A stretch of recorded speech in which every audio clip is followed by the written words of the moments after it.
英語聞き流しリスニング、英語テキストと MP3 音声ダウンロードは、ホームページからご利用いただけます。88thpp.com、88thpp.com。The Five Orange Pips.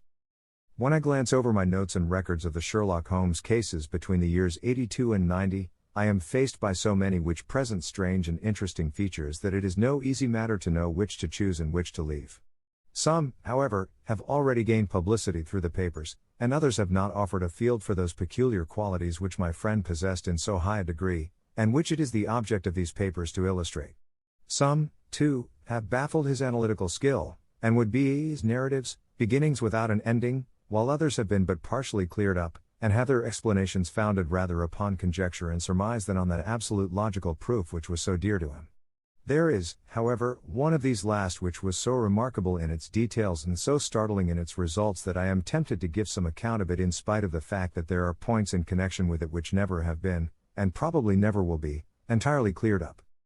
The year 87 furnished us with a long series of cases of greater or less interest, of which I retain the records. Among my headings under this 112 months I find an account of the adventure of the Paradol Chamber, of the Amateur Mendicant Society, who held a luxurious club in the lower vault of a furniture warehouse, of the facts connected with the loss of the British bark Sophie Anderson, of the singular adventures of the Grice Pattersons in the island of Uffa, and finally of the Camberwell poisoning case. In the latter, as may be remembered, Sherlock Holmes was able, by winding up the dead man's watch, to prove that it had been wound up 2 hours before, and that therefore the deceased had gone to bed within that time, a deduction which was of the greatest importance in clearing up the case. All these I may sketch out at some future date, but none of them present such singular features as the strange train of circumstances which I have now taken up my pen to describe. It was in the latter days of September, and the equinoctial gales had set in with exceptional violence. All day the wind had screamed and the rain had beaten against the windows, so that even here in the heart of great, handmade London we were forced to raise our minds for the instant from the routine of life and to recognize the presence of those great elemental forces which shriek at mankind through the bars of his civilization, like untamed beasts in a cage. As evening drew in, the storm grew higher and louder, and the wind cried and sobbed like a child in the chimney. Sherlock Holmes sat moodily at one side of the fireplace cross-indexing his records of crime, while I at the other was deep in one of Clark Russell's fine sea stories until the howl of the gale from without seemed to blend with the text, and the splash of the rain to lengthen out into the long swash of the sea waves. My wife was on a visit to her mother's, and for a few days I was a dweller once more in my old quarters at Baker Street. "Why," said I, glancing up at my companion, "that was surely the bell. Who could come tonight? Some friend of yours, perhaps?" "Except yourself I have none," he answered. "I do not encourage visitors." "A client, then?" "If so, it is a serious case. Nothing less would bring a man out on such a day and at such an hour. But I take it that it is more likely to be some crony of the landlady's." Sherlock Holmes was wrong in his conjecture, however, for there came a step in the passage and a tapping at the door. He stretched out his long arm to turn the lamp away from himself and towards the vacant chair upon which a newcomer must sit. "Come in," said he. The man who entered was young, some 22 at the outside, well-groomed and trimly clad, with something of refinement and delicacy in his bearing. The streaming umbrella which he held in his hand, and his long shining waterproof told of the fierce weather through which he had come. He looked about him anxiously in the glare of the lamp, and I could see that his face was pale and his eyes heavy, like those of a man who is weighed down with some great anxiety. "I owe you an apology," he said, raising his golden pince-nez to his eyes. "I trust that I am not intruding. I fear that I have brought some traces of the storm and rain into your snug chamber." "Give me your coat and umbrella," said Holmes. "They may rest here on the hook and will be dry presently. You have come up from the southwest, I see." "Yes, from Horsham. That clay and chalk mixture which I see upon your toe caps is quite distinctive." "I have come for advice." "That is easily got." "And help." "That is not always so easy." "I have heard of you, Mr. Holmes. I heard from Major Prendergast how you saved him in the Tankerville Club scandal."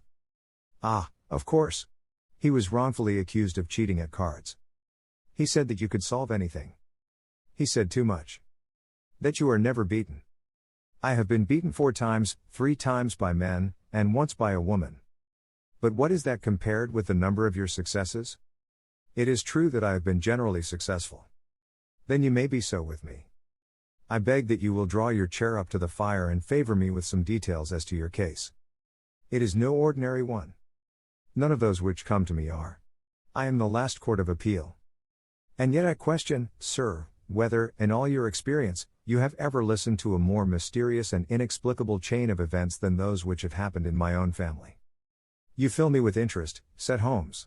Pray give us the essential facts from the commencement, and I can afterwards question you as to those details which seem to me to be most important. The young man pulled his chair up and pushed his wet feet out towards the blaze.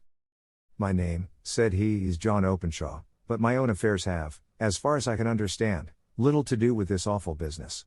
It is a hereditary matter, so in order to give you an idea of the facts, I must go back to the commencement of the affair. You must know that my grandfather had 2 sons, my uncle Elias and my father Joseph. My father had a small factory at Coventry, which he enlarged at the time of the invention of bicycling. He was a patentee of the Openshaw unbreakable tire, and his business met with such success that he was able to sell it and to retire upon a handsome competence. My uncle Elias emigrated to America when he was a young man and became a planter in Florida, where he was reported to have done very well. At the time of the war he fought in Jackson's army, and afterwards under Hood, where he rose to be a colonel. When Lee laid down his arms my uncle returned to his plantation, where he remained for 3 or 4 years. About 1869 or 1870 he came back to Europe and took a small estate in Sussex, near Horsham. He had made a very considerable fortune in the States, and his reason for leaving them was his aversion to the Negroes, and his dislike of the Republican policy in extending the franchise to them. He was a singular man, fierce and quick-tempered, very foul-mouthed when he was angry, and of a most retiring disposition. During all the years that he lived at Horsham, I doubt if ever he set foot in the town. He had a garden and 2 or 3 fields round his house, and there he would take his exercise, though very often for weeks on end he would never leave his room. He drank a great deal of brandy and smoked very heavily, but he would see no society and did not want any friends, not even his own brother. He didn't mind me, in fact, he took a fancy to me, for at the time when he saw me first I was a youngster of 12 or so. This would be in the year 1878, after he had been 8 or 9 years in England. He begged my father to let me live with him and he was very kind to me in his way. When he was sober he used to be fond of playing backgammon and draughts with me, and he would make me his representative both with the servants and with the tradespeople, so that by the time that I was 16 I was quite master of the house. I kept all the keys and could go where I liked and do what I liked, so long as I did not disturb him in his privacy. There was one singular exception, however, for he had a single room, a lumber room up among the attics, which was invariably locked, and which he would never permit either me or anyone else to enter. With a boy's curiosity I have peeped through the keyhole, but I was never able to see more than such a collection of old trunks and bundles as would be expected in such a room. One day, it was in March, 1883, a letter with a foreign stamp lay upon the table in front of the Colonel's plate. It was not a common thing for him to receive letters, for his bills were all paid in ready money, and he had no friends of any sort. From India, said he as he took it up, Pondicherry postmark. What can this be? Opening it hurriedly, out there jumped 5 little dried orange pips, which pattered down upon his plate. I began to laugh at this, but the laugh was struck from my lips at the sight of his face. His lip had fallen, his eyes were protruding, his skin the color of putty, and he glared at the envelope which he still held in his trembling hand. K. He shrieked, and then, my God, my sins have overtaken me. What is it, uncle? I cried. Death, said he, and rising from the table he retired to his room, leaving me palpitating with horror. I took up the envelope and saw scrawled in red ink upon the inner flap, just above the gum, the letter K 3 times repeated. There was nothing else save the 5 dried pips. What could be the reason of his overpowering terror? I left the breakfast table, and as I ascended the stair I met him coming down with an old rusty key, which must have belonged to the attic, in one hand, and a small brass box, like a cash box, in the other. They may do what they like, but I'll checkmate them still, said he with an oath. Tell Mary that I shall want a fire in my room today, and send down to Fordham, the Horsham lawyer. I did as he ordered, and when the lawyer arrived I was asked to step up to the room. The fire was burning brightly and in the grate there was a mass of black, fluffy ashes, as of burned paper, while the brass box stood open and empty beside it. As I glanced at the box I noticed, with a start, that upon the lid was printed the treble K which I had read in the morning upon the envelope. I wish you, John, said my uncle, to witness my will. I leave my estate, with all its advantages and all its disadvantages, to my brother, your father, whence it will, no doubt, descend to you. If you can enjoy it in peace, well and good. If you find you cannot, take my advice, my boy, and leave it to your deadliest enemy. I am sorry to give you such a two-edged thing, but I can't say what turn things are going to take. Kindly sign the paper where Mr. Fordham shows you. I signed the paper as directed, and the lawyer took it away with him. The singular incident made, as you may think, the deepest impression upon me, and I pondered over it and turned it every way in my mind without being able to make anything of it. Yet I could not shake off the vague feeling of dread which it left behind, though the sensation grew less keen as the weeks passed and nothing happened to disturb the usual routine of our lives. I could see a change in my uncle, however. He drank more than ever, and he was less inclined for any sort of society. Most of his time he would spend in his room, with the door locked upon the inside, but sometimes he would emerge in a sort of drunken frenzy and would burst out of the house and tear about the garden with a revolver in his hand, screaming out that he was afraid of no man, and that he was not to be cooped up, like a sheep in a pen, by man or devil. When these hot fits were over, however, he would rush tumultuously in at the door and lock and bar it behind him, like a man who can brazen it out no longer against the terror which lies at the roots of his soul. At such times I have seen his face, even on a cold day, glisten with moisture, as though it were new raised from a basin. Well, to come to an end of the matter, Mr. Holmes, and not to abuse your patience, there came a night when he made one of those drunken sallies from which he never came back. We found him, when we went to search for him, face downward in a little green scummed pool, which lay at the foot of the garden. There was no sign of any violence, and the water was but 2 feet deep, so that the jury, having regard to his known eccentricity, brought in a verdict of suicide. But I, who knew how he winced from the very thought of death, had much ado to persuade myself that he had gone out of his way to meet it. The matter passed, however, and my father entered into possession of the estate, and of some £14,000, which lay to his credit at the bank. One moment, Holmes interposed, your statement is, I foresee, one of the most remarkable to which I have ever listened. Let me have the date of the reception by your uncle of the letter, and the date of his supposed suicide. The letter arrived on March 10, 1883. His death was 7 weeks later, upon the night of May 2nd. Thank you. Pray proceed. When my father took over the Horsham property, he, at my request, made a careful examination of the attic, which had been always locked up. We found the brass box there, although its contents had been destroyed. On the inside of the cover was a paper label, with the initials of K. K repeated upon it, and letters, memoranda, receipts, and a register written beneath. These, we presume, indicated the nature of the papers which had been destroyed by Colonel Openshaw. For the rest, there was nothing of much importance in the attic save a great many scattered papers and notebooks bearing upon my uncle's life in America. Some of them were of the war time and showed that he had done his duty well and had borne the repute of a brave soldier. Others were of a date during the reconstruction of the Southern states, and were mostly concerned with politics, for he had evidently taken a strong part in opposing the carpetbag politicians who had been sent down from the north. Well, it was the beginning of '84 when my father came to live at Horsham, and all went as well as possible with us until the January of '85. On the 4th day after the new year I heard my father give a sharp cry of surprise as we sat together at the breakfast table. There he was, sitting with a newly opened envelope in one hand and 5 dried orange pips in the outstretched palm of the other one. He had always laughed at what he called my cock and bull story about the colonel, but he looked very scared and puzzled now that the same thing had come upon himself. Why, what on earth does this mean, John? He stammered. My heart had turned to lead. It is K. K, said I. He looked inside the envelope. So it is, he cried. Here are the very letters. But what is this written above them? Put the papers on the sundial, I read, peeping over his shoulder. What papers? What sundial? He asked. The sundial in the garden. There is no other, said I, but the papers must be those that are destroyed. Pooh! Said he, gripping hard at his courage. We are in a civilized land here, and we can't have tomfoolery of this kind. Where does the thing come from? From Dundee, I answered, glancing at the postmark. Some preposterous practical joke, said he. What have I to do with sundials and papers? I shall take no notice of such nonsense. I should certainly speak to the police, I said. And be laughed at for my pains. Nothing of the sort. Then let me do so. No, I forbid you. I won't have a fuss made about such nonsense. It was in vain to argue with him, for he was a very obstinate man. I went about, however, with a heart which was full of forebodings. On the 3rd day after the coming of the letter my father went from home to visit an old friend of his, Major Freebody, who is in command of one of the forts upon Portsdown Hill. I was glad that he should go, for it seemed to me that he was farther from danger when he was away from home. In that, however, I was in error.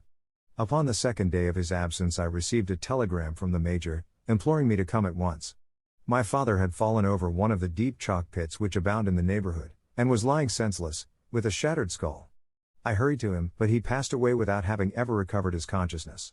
He had, as it appears, been returning from Fareham in the twilight, and as the country was unknown to him, and the chalk pit unfenced, the jury had no hesitation in bringing in a verdict of death from accidental causes.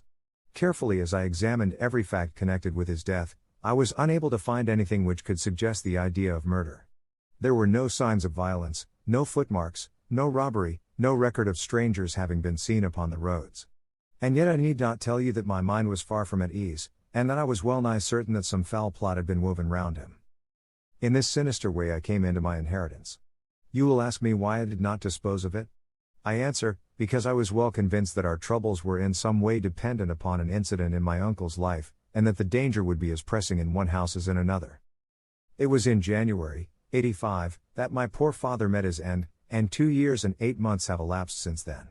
During that time I have lived happily at Horsham, and I had begun to hope that this curse had passed away from the family, and that it had ended with the last generation. I had begun to take comfort too soon, however. Yesterday morning the blow fell in the very shape in which it had come upon my father. The young man took from his waistcoat a crumpled envelope, and turning to the table he shook out upon it 5 little dried orange pips. This is the envelope, he continued. The postmark is London, Eastern Division. Within are the very words which were upon my father's last message, K. And then put the papers on the sundial. What have you done? Asked Holmes. Nothing. Nothing? To tell the truth, he sank his face into his thin, white hands. I have felt helpless. I have felt like one of those poor rabbits when the snake is writhing towards it. I seem to be in the grasp of some resistless, inexorable evil, which no foresight and no precautions can guard against. Tut! Tut! Cried Sherlock Holmes. You must act, man, or you are lost. Nothing but energy can save you. This is no time for despair. I have seen the police. Ah!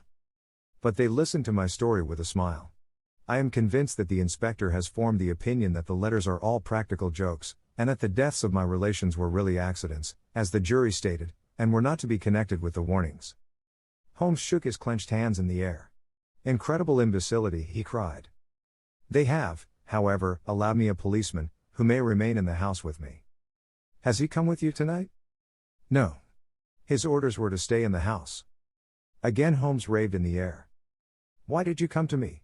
He said, and, above all, why did you not come at once? I did not know. It was only today that I spoke to Major Prendergast about my troubles and was advised by him to come to you. It is really 2 days since you had the letter. We should have acted before this. You have no further evidence, I suppose, than that which you have placed before us, no suggestive detail which might help us. There is one thing, said John Openshaw. He rummaged in his coat pocket, and, drawing out a piece of discolored, blue-tinted paper, he laid it out upon the table. I have some remembrance, said he, that on the day when my uncle burned the papers I observed that the small, unburned margins which lay amid the ashes were of this particular color. I found this single sheet upon the floor of his room, and I am inclined to think that it may be one of the papers which has, perhaps, fluttered out from among the others, and in that way has escaped destruction. Beyond the mention of pips, I do not see that it helps us much. I think myself that it is a page from some private diary. The writing is undoubtedly my uncle's. Holmes moved the lamp, and we both bent over the sheet of paper, which showed by its ragged edge that it had indeed been torn from a book. It was headed, March, 1869, and beneath were the following enigmatical notices. 4th. Hudson came. Same old platform. 7th. Set the pips on Macaulay, Paramore, and John Swain of St. Augustine. 9th. Macaulay cleared. 10th. John Swain cleared. 12th. Visited Paramore. All well. Thank you, said Holmes, folding up the paper and returning it to our visitor. And now you must on no account lose another instant. We cannot spare time even to discuss what you have told me. You must get home instantly and act. What shall I do? There is but one thing to do. It must be done at once. You must put this piece of paper which you have shown us into the brass box which you have described. You must also put in a note to say that all the other papers were burned by your uncle, and that this is the only one which remains. You must assert that in such words it will carry conviction with them. Having done this, you must at once put the box out upon the sundial, as directed. Do you understand? Entirely. Do not think of revenge, or anything of the sort, at present. I think that we may gain that by means of the law, but we have our web to weave, while theirs is already woven. The first consideration is to remove the pressing danger which threatens you. The second is to clear up the mystery and to punish the guilty parties. I thank you, said the young man, rising and pulling on his overcoat. You have given me fresh life and hope. I shall certainly do as you advise. Do not lose an instant. And, above all, take care of yourself in the meanwhile, for I do not think that there can be a doubt that you are threatened by a very real and imminent danger. How do you go back? By train from Waterloo. It is not yet 9. The streets will be crowded, so I trust that you may be in safety. And yet you cannot guard yourself too closely. I am armed. That is well. Tomorrow I shall set to work upon your case. I shall see you at Horsham, then. No, your secret lies in London. It is there that I shall seek it. Then I shall call upon you in a day, or in 2 days, with news as to the box and the papers. I shall take your advice in every particular. He shook hands with us and took his leave. Outside the wind still screamed and the rain splashed and pattered against the windows. This strange, wild story seemed to have come to us from amid the mad elements, blown in upon us like a sheet of seaweed in a gale, and now to have been reabsorbed by them once more. Sherlock Holmes sat for some time in silence, with his head sunk forward and his eyes bent upon the red glow of the fire. Then he lit his pipe, and leaning back in his chair he watched the blue smoke rings as they chased each other up to the ceiling. I think, Watson, he remarked at last, that of all our cases we have had none more fantastic than this. Save, perhaps, the sign of 4. Well, yes. Save, perhaps, that. And yet this John Openshaw seems to me to be walking amid even greater perils than did the Sholtos. But have you, I asked, formed any definite conception as to what these perils are? There can be no question as to their nature, he answered. Then what are they? Who is this K? K, and why does he pursue this unhappy family? Sherlock Holmes closed his eyes and placed his elbows upon the arms of his chair, with his fingertips together. The ideal reasoner, he remarked, would, when he had once been shown a single fact in all its bearings, deduce from it not only all the chain of events which led up to it but also all the results which would follow from it. As Cuvier could correctly describe a whole animal by the contemplation of a single bone, so the observer who has thoroughly understood one link in a series of incidents should be able to accurately state all the other ones, both before and after. We have not yet grasped the results which the reason alone can attain to. Problems may be solved in the study which have baffled all those who have sought a solution by the aid of their senses. To carry the art, however, to its highest pitch, it is necessary that the reasoner should be able to utilize all the facts which have come to his knowledge. And this in itself implies, as you will readily see, a possession of all knowledge, which, even in these days of free education and encyclopedias, is a somewhat rare accomplishment. It is not so impossible, however, that a man should possess all knowledge which is likely to be useful to him in his work, and this I have endeavored in my case to do. If I remember rightly, you on one occasion, in the early days of our friendship, defined my limits in a very precise fashion. Yes, I answered, laughing. It was a singular document. Philosophy, astronomy, and politics were marked at 0, I remember. Botany variable, geology profound as regards the mud stains from any region within 50 miles of town, chemistry eccentric, anatomy unsystematic, sensational literature and crime records unique, violin player, boxer, swordsman, lawyer, and self-poisoner by cocaine and tobacco. Those, I think, were the main points of my analysis. Holmes grinned at the last item. Well, he said, I say now, as I said then, that a man should keep his little brain attic stock with all the furniture that he is likely to use, and the rest he can put away in the lumber room of his library, where he can get it if he wants it. Now, for such a case as the one which has been submitted to us tonight, we need certainly to muster all our resources. Kindly hand me down the letter K of the American Encyclopedia which stands upon the shelf beside you. Thank you. Now let us consider the situation and see what may be deduced from it.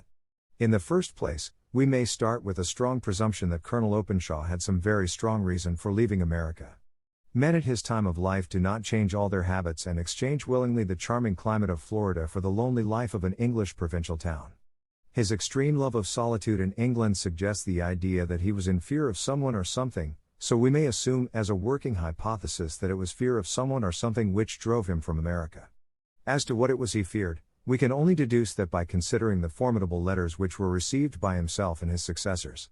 Did you remark the postmarks of those letters? The first was from Pondicherry, the second from Dundee, and the third from London. From East London.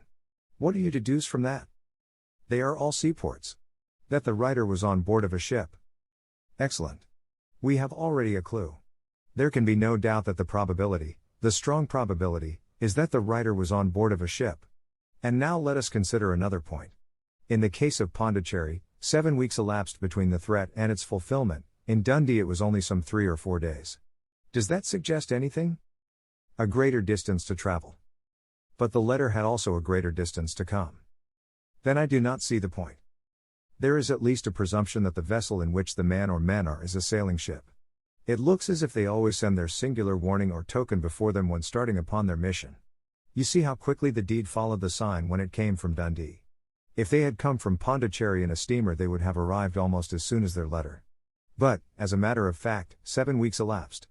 I think that those 7 weeks represented the difference between the mailboat which brought the letter and the sailing vessel which brought the writer. It is possible. More than that. It is probable. And now you see the deadly urgency of this new case, and why I urged young Openshaw to caution. The blow has always fallen at the end of the time which it would take the senders to travel the distance. But this one comes from London, and therefore we cannot count upon delay. Good God, I cried. What can it mean, this relentless persecution? The papers which Openshaw carried are obviously of vital importance to the person or persons in the sailing ship. I think that it is quite clear that there must be more than one of them. A single man could not have carried out 2 deaths in such a way as to deceive a coroner's jury. There must have been several in it, and they must have been men of resource and determination. Their papers they mean to have, be the holder of them who it may. In this way you see K ceases to be the initials of an individual and becomes the badge of a society. But of what society? Have you never, said Sherlock Holmes, bending forward and sinking his voice, have you never heard of the Ku Klux Klan? I never have. Holmes turned over the leaves of the book upon his knee. Here it is, said he presently. Ku Klux Klan. A name derived from the fanciful resemblance to the sound produced by cocking a rifle. This terrible secret society was formed by some ex-Confederate soldiers in the southern states after the Civil War, and it rapidly formed local branches in different parts of the country, notably in Tennessee, Louisiana, the Carolinas, Georgia, and Florida. Its power was used for political purposes, principally for the terrorizing of the Negro voters and the murdering and driving from the country of those who were opposed to its views. Its outrages were usually preceded by a warning sent to the marked man in some fantastic but generally recognized shape, a sprig of oak leaves in some parts, melon seeds or orange pips in others. On receiving this the victim might either openly abjure his former ways, or might fly from the country.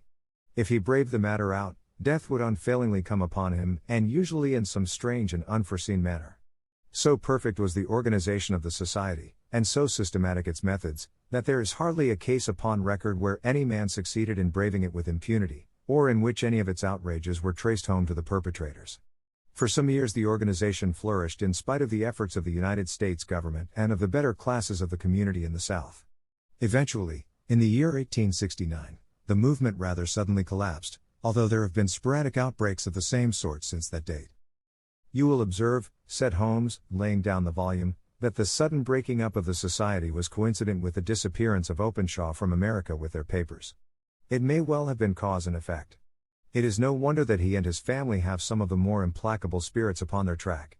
You can understand that this register and diary may implicate some of the first men in the South, and that there may be many who will not sleep easy at night until it is recovered.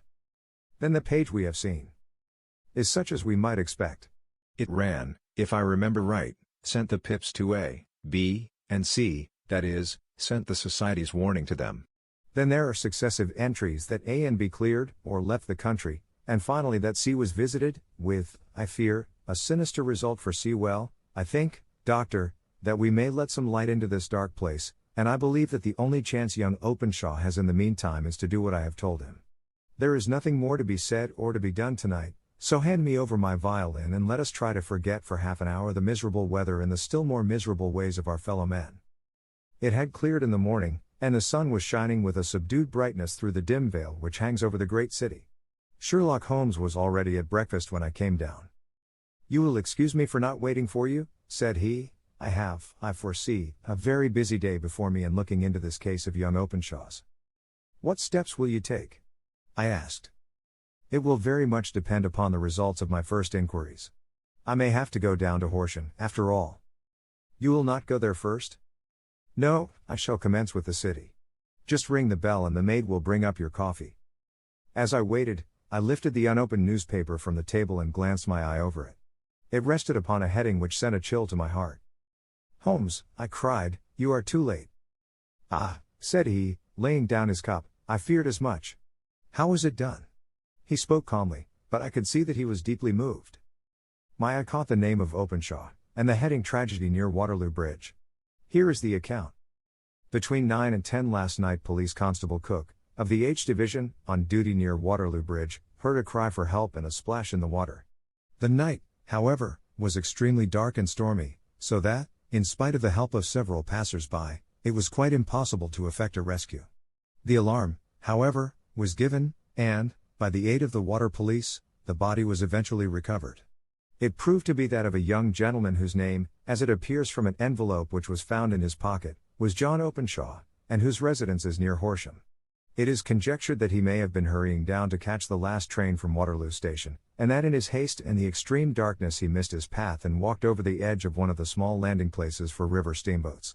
The body exhibited no traces of violence, and there can be no doubt that the deceased had been the victim of an unfortunate accident, which should have the effect of calling the attention of the authorities to the condition of the riverside landing stages." We sat in silence for some minutes, Holmes more depressed and shaken than I had ever seen him. "That hurts my pride, Watson," he said at last. "It is a petty feeling, no doubt, but it hurts my pride. It becomes a personal matter with me now, and, if God sends me health, I shall set my hand upon this gang. That he should come to me for help, and that I should send him away to his death." He sprang from his chair and paced about the room in uncontrollable agitation, with a flush upon his sallow cheeks and a nervous clasping and unclasping of his long thin hands. "They must be cunning devils," he exclaimed at last. "How could they have decoyed him down there? The embankment is not on the direct line to the station. The bridge, no doubt, was too crowded, even on such a night, for their purpose. Well, Watson, we shall see who will win in the long run. I am going out now." "To the police?" "No, I shall be my own police. When I have spun the web they may take the flies, but not before." All day I was engaged in my professional work, and it was late in the evening before I returned to Baker Street. Sherlock Holmes had not come back yet. It was nearly 10 o'clock before he entered, looking pale and worn. He walked up to the sideboard, and tearing a piece from the loaf he devoured it voraciously, washing it down with a long draught of water. "You are hungry?" I remarked. "Starving." It had escaped my memory. "I have had nothing since breakfast." "Nothing?" "Not a bite. I had no time to think of it." "And how have you succeeded?" "Well. You have a clue?" "I have them in the hollow of my hand. Young Openshaw shall not long remain unavenged. Why, Watson, let us put their own devilish trademark upon them. It is well thought of." "What do you mean?" He took an orange from the cupboard, and tearing it to pieces he squeezed out the pips upon the table. Of these he took 5 and thrust them into an envelope. On the inside of the flap he wrote S. H for J. Oh, then he sealed it and addressed it to Captain James Calhoun, Bark Lone Star, Savannah, Georgia. "That will await him when he enters port," said he, chuckling. "It may give him a sleepless night. He will find it as sure a precursor of his fate as Openshaw did before him." "And who is this Captain Calhoun?" "The leader of the gang. I shall have the others, but he first." "How did you trace it, then?" He took a large sheet of paper from his pocket, all covered with dates and names. "I have spent the whole day," said he, "over Lloyd's registers and files of the old papers, following the future career of every vessel which touched at Pondicherry in January and February in '83. There were 36 ships of fair tonnage which were reported there during those months. Of these, one, the Lone Star, instantly attracted my attention, since, although it was reported as having cleared from London, the name is that which is given to one of the states of the Union. Texas, I think. I was not and am not sure which, but I knew that the ship must have an American origin." "What then?" I searched the Dundee records, and when I found that the bark Lone Star was there in January, 85, my suspicion became a certainty. I then inquired as to the vessels which lay at present in the port of London. Yes? The Lone Star had arrived here last week. I went down to the Albert Dock and found that she had been taken down the river by the early tide this morning, homeward bound to Savannah. I wired to Gravesend and learned that she had passed some time ago, and as the wind is easterly I have no doubt that she is now past the good winds and not very far from the Isle of Wight. What will you do, then? Oh, I have my hand upon him. He and the 2 mates are, as I learn, the only native-born Americans in the ship. The others are Finns and Germans. I know, also, that they were all 3 away from the ship last night. I had it from the stevedore who has been loading their cargo. By the time that their sailing ship reaches Savannah, the mailboat will have carried this letter, and the cable will have informed the police of Savannah that these 3 gentlemen are badly wanted here upon a charge of murder. There is ever a flaw, however, in the best laid of human plans, and the murderers of John Openshaw were never to receive the orange pips which would show them that another, as cunning and as resolute as themselves, was upon their track. Very long and very severe were the equinoctial gales that year. We waited long for news of the Lone Star of Savannah, but none ever reached us. We did at last hear that somewhere far out in the Atlantic a shattered stern post of a boat was seen swinging in the trough of a wave, with the letters L.S. carved upon it, and that is all which we shall ever know of the fate of the Lone Star. 物語の続きは、ホームページからお聞きいただけます。また、テキスト、MP3 ダウンロードも合わせてご利用ください。88thpp.com 88thpp.com